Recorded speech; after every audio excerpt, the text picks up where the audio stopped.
Hi, welcome back to the Gapster channel. I'm Gabby. Today we're going to talk about this combination of tripod and fluid head by Neewer. And it's a company that basically gears to a lot of photographers and videographers. And they sell some very good quality equipment at reasonable prices. Also, if you stick around in the middle of the video, I'm going to show you a neat trick that will make any tripod and fluid head when you're panning and tilting like silky smooth. It's one trick I've learned and it's cost nothing. So this is a Neewer LL55. So when you get that, you actually get both the tripod and the fluid head together as a combination. Now this particular tripod, let's talk about the tripod itself without the fluid head. The tripod is like top notch. It's super solid, very sturdy. You could really feel it. And it's easy to just open it up and you can close it. You can make it super tall if you want. Like, look how high this can get. I'm not going to bother doing all three, but it's like way up high. Like you don't even need that. Now, there's no need to have it super high, but if you use just the two main rods here and you don't use this small skinny one, then you actually have a perfectly, like the level here for an average person is just perfect, and it's still a very sturdy tripod. Collapsing the tripod is pretty simple. You just basically close the legs, open the three levers, and it simply drops into place, and you just close them. And that's as simple as it is.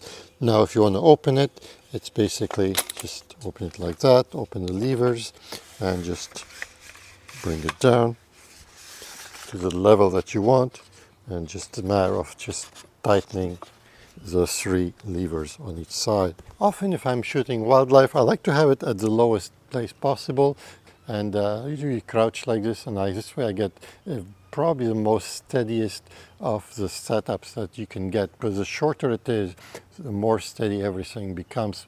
You have to always account, because you could get wind gusting sometimes, people driving beside you and the earth's moving, and when you're shooting at 800 millimeters, a lot of things can shake your camera. The legs have rubber feet, but you can actually remove the rubber feet by simply pulling the little rubber feet out. Now you got some spikes. I basically prefer the rubber feet. I don't mind them. They seem to work fine for me. So when it comes for the tripod itself, this is made of carbon fiber, so it's very, very light. So this is what I really like about it.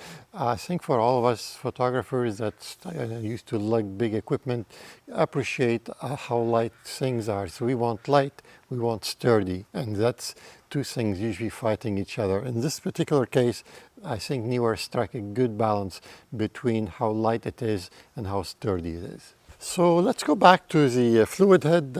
One big feature I like about the LL55 is how long the handle is, because the longer the handle is, the less jitter you're gonna broke, so the movements will be smoother.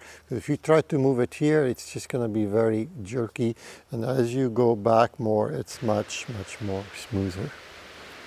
So this is not too many. Usually tripods come with such a long handle like this one. I think this is where Neewer did a really good job on their LL55. Now let's go on to the panning and tilting. The tilting motion is also very smooth. I like the tilting motion. The panning, not as smooth as the tilting, but still pretty decent. Now I'm just gonna open it up and move it up a little bit. Pretty simple. So there's a lever here. This is a ball head, so you can actually adjust the balance, and there is a little bubble here that you can actually look at to make sure it's actually leveled. The LL55 has 4 adjustments for panning. You have 0, which is very loose, 1 a little bit firmer, 2 and 3. And when it comes for tilt, it's a similar thing. You have basically 0, 1, 2 and 3. Now for counterbalance, we actually have 6 levels, so it's 1, 2, 3, 4, 5 and 6.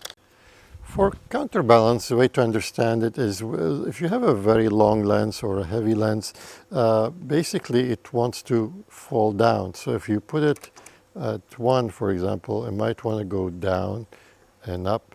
So what you want to do is, with counterbalance, it just keeps it, if I put it on extreme to demonstrate, you could see how it just bounce back to the middle. I'm going to show you a neat trick that will make any tripod and fluid head, when you're panning and tilting, like silky smooth. I was with my friend Henrik once in Yellowstone, and we saw one of the National Geographic photographers that has a huge rig. He had probably his tripod and fluid head were about $150,000 just for the tripod and fluid head. And what I've learned from him is he was using an elastic band, even on his $100,000 tripod and fluid head. So what I did, you have basically a series of band, basically linked together. Some are stiffer than others, and you just make a little knot at the end. Just I'll show you here. So just make a little smaller knot, and this part, it's going to lock right in here. And what happens now, when you're trying to pan and tilting, you just go like this, and the elastic stops smoothly. You don't have the jerkness. So if anything you're going to take out from this video is this really cheap trick. And it just makes, even if you don't have a very super high-end tripod, makes it super smooth, because the movement is just, when you stop, just let the band work itself. With a bit of practice, you can manage to get some precise movement. It's just makes things a lot smoother, and trust me, if you've never tried an elastic band, try it. But don't just use one, use about 3 or 4, different kind of thickness, some thinner, some other, depend on the movements and how stiff you have your settings on your tripod, on your fluid head. Now, using the rubber dam band made it a little bit easier to pan and tilt at 800 millimeters. I'm not saying it's perfect. At this budget level, no tripod is going to be good for such, at 800 millimeters and do like super smooth panning and tilting.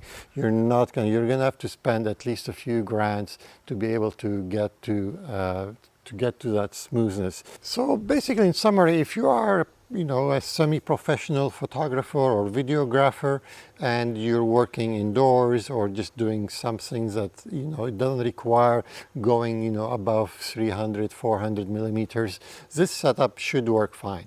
If you are using something for 800 millimeters and you expecting like the super smooth thing, this is not going to be for you. You're going to need to invest for at least a few $1,000s to get some of the very high professional grade fluid heads. The tripod, though, on the other hand, is super steady, and I would very highly recommend it for almost any level, even if you're super highly professional. It's super sturdy and it's super light. So how did it perform outside in the real world? When it came to following objects that were close by, it has no problems. Everything was super smooth. I was able to move it. I love the tripod, how sturdy it is, and it was really good. And then I got lucky, and I got this basically heron not too far away from me, relatively shootable. So this is when I was shooting roughly around between 600 and 800 millimeters. So this is where you really, if you ever shoot on 800, this is when you know that every small little movement counts here, and it's easy to get jitter and jerky movements.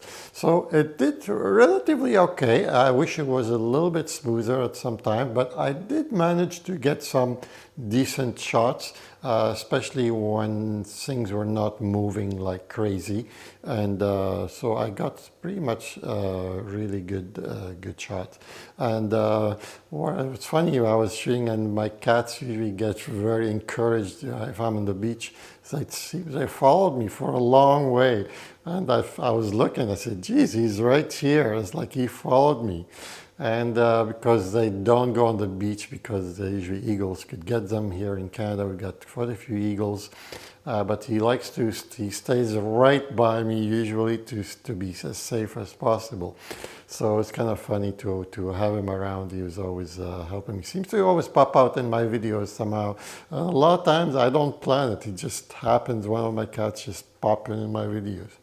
But back to the video here, I managed, like I said, to get some really decent shots of the heron, and I was able to actually do some tilting and panning nicely. It seems to tilt a lot better than panning for some reason or another, but it did okay with panning as well, especially if you use elastic bands, and try not to have, you know, super high expectations here because you are at 800 millimeters.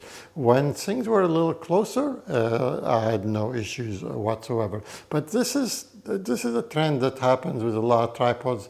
Very few people will take a tripod fluid head, put it at 800 millimeters and try to show you how it's performing, because you really need to have super high-end gear for this kind of setup.